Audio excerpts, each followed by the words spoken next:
In closing, I'd like to say there were too many. 35 years on the job. It's not easy to walk away. So, Coach, this had to be an emotional day for you. Yes, it was. You know, I tried to prepare some remarks last night, and I was home by myself, and I was reading them, and I was even emotional in front of nobody. In his 3.5 decades at Sacred Heart, Bike won 530 games, a national championship, and oversaw the Pioneers' move from Division II to Division I.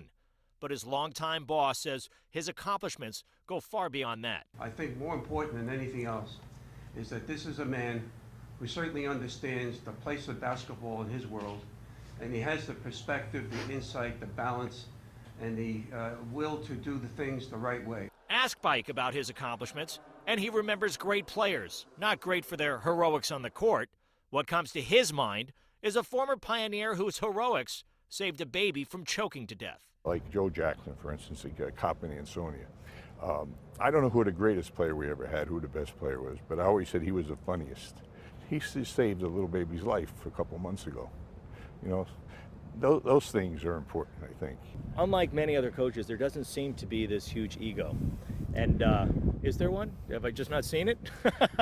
I guess, yeah, we disguise it a little bit, you know. But I do think that my baseball career helped in terms of keeping maybe a little bit humble. Before coaching basketball, Bike was quite a baseball player, spent several years in the Detroit Tigers system. I went from a prospect to a reject to a suspect. You know, I finished my career as a suspect. About the ego thing? Bike isn't through at Sacred Heart. He's now the part-time athletic business manager, a way to phase the soon-to-be 66-year-old into full-time retirement. I can't say I know it's the right time, you know what I mean, but I do really think it is a good time, and I hope, you know, if I can have half as much enjoyment in the next phase of my life than I did, I'll be doing fine.